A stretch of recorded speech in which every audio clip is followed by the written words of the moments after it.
Welcome back, class. So today we're going to continue with Chapter 6, Section 6.2.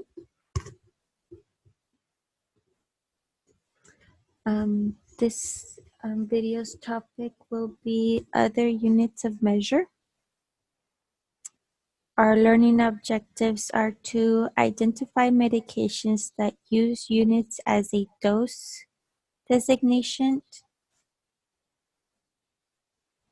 and calculate the volume of substance that has an electrolyte as its primary ingredient. Determine the quantity of units in a given concentration and dose. Calculate the volume of insulin to be administered. So other units of measure, calculating milliequivalents and millimoles. Many fluids in the pharmacy contain dissolved mineral salts known as electrolytes. Electrolytes are required for normal body function and are typically obtained through nutrition. Electrolytes are not measured using the standard metric system units.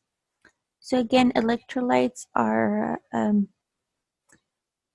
nutrients that our body needs. So there are different types of electrolytes that our body needs, and they are obtained through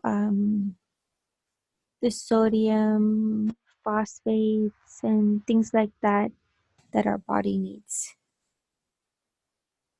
So the atomic weight of an element is the weight of a single atom of that element compared with the weight of a single atom of hydrogen. The molecular weight is the sum of the atomic weights of all atoms in one molecule of a compound.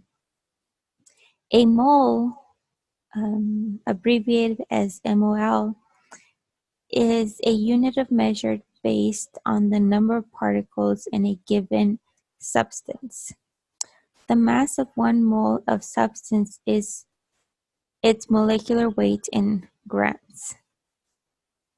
A millimole is 1,000th of a mole, or the molecular weight expressed in milligrams. An equivalent is a unit that takes into account both moles and valence, the charge or ability to bond with other charged molecules. Milliequivalent is 1,000 of an equivalent. And most medications that pertain to electrolytes will be, the strength will be in milliequivalents or millimoles. So here's an example. You are asked to add 44 milliequivalents of sodium chloride, NaCl, to an IV bag. The sodium chloride is available as a 4 milliequivalents per milliliter solution. How many milliliters will you add to the bag? So using our ratios and proportion, we'll set up our problems. So we want to know how many milliliters to add if the strength of the medication is 44 milliequivalents. So setting up our ratios and proportions, 40 MEQs over X mLs is equal to 4 MEQs per ml. And again, the 4 MEQs per ml is the concentration of the vial that we have in stock. So cross multiplying 44 times 1, 4 times X, dividing by 4, we get 44 divided by 4 is equal to 11 milliliters. So we're going to be adding 11 milliliters into our IV bag. Using dimensional analysis, so we want to know mLs. So mLs has to be the numerator over 4 MEQs multiplied by 44 MEQs. So MEQs cancel and we're left with 44 divided by 4 is equal to 11 milliliters. You are instructed to add 20 MEQs of potassium chloride to a patient's IV solution bag. Use the multi-dose vial label provided. How many milliliters should be prepared? So we want to add 20 MEQs, and we want to know how much that is in milliliters. And looking at our label, we have our concentration right here, which is 2 MEQs per milliliter. So using that, we'll use our ratios and proportion. So 20 MEQs per X ml is equal to our concentration, 2 MEQs per ml. Cross multiply, 2 times X, 20 times 1, divide by 2. So 20 divided by 2 is 10. So we're left with 10 milliliters. Using dimensional analysis, mLs in our numerator. So mLs over 2 MEQs times 20 MEQs. MEQs cancel, 20 times 1 divided by 2 gives us 2 milliliters. So electrolytes can conduct an electrical charge when dissolved in water. The answer is true. Either the ratio proportion method or the dimensional analysis method may be used for milli-equivalent calculations. Answer is true. We can use either or. Calculating units. So now we have some medications that are dosed in units. So a unit is a standardized measurement that describes the medication activity irrespective of weight. Medications that are derived mainly from biological products such as insulin, heparin, corticotropin, factor VIII, penicillin, and some vitamins are expressed in international units or United States pharmacopoeia units. Both are expressed as units.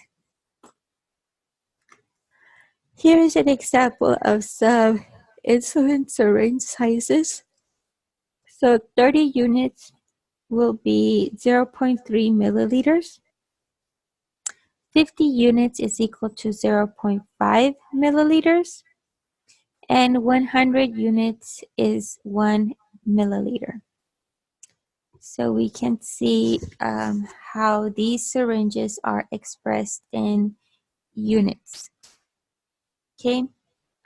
Sometimes we will be expressing the units in milliliters, but most of the time the syringes are in units. And the reason why is because we don't want to get confused into what we're administering the patient. Okay, so excuse me. We want to make sure that we get the correct syringe. And this is why the syringes are expressed in units. Because if we were to get a 30 ml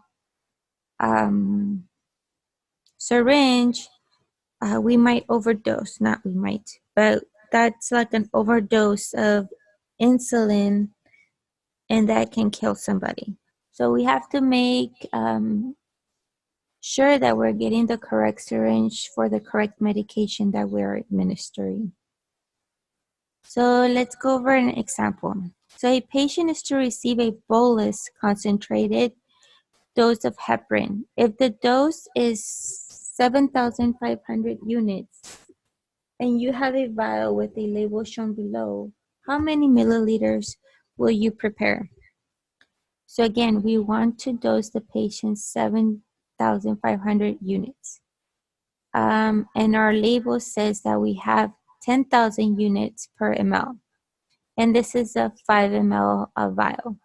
But we're just going to pay attention to our concentration, which is 10,000 units per 1 milliliter. So let's set up our ratios and proportions. 7,500 units per X ml is equal to 10 units per ml. We're going to cross multiply. X times 10,000 is equal to 1 times 7,500. Divide that by 10,000, and we're left with 0.75 milliliters. Okay, so again, we have to select our correct syringe. To administer that amount. Setting up our dimension analysis, 1 ml over 10,000 units times 7,500 units. Units cancel. 7,500 divided by 10,000 is equal to 0.75 milliliters. Insulin is usually dosed with the concentration of 100 units per ml. All insulin is always dosed in units. Some insulin products require that patient to withdraw medication from a vial into a syringe. Other insulin products come in a pre-filled syringe or a pen with a disposable needle on the tip. It is important to select the correct insulin because they are not interchangeable.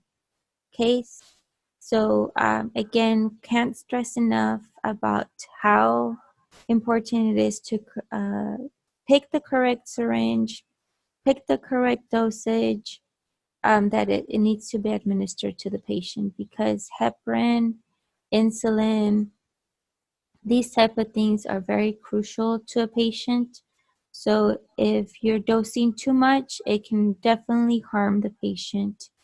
They can get into coma, not wake up at all, or go all the way to death if you administer the incorrect amount.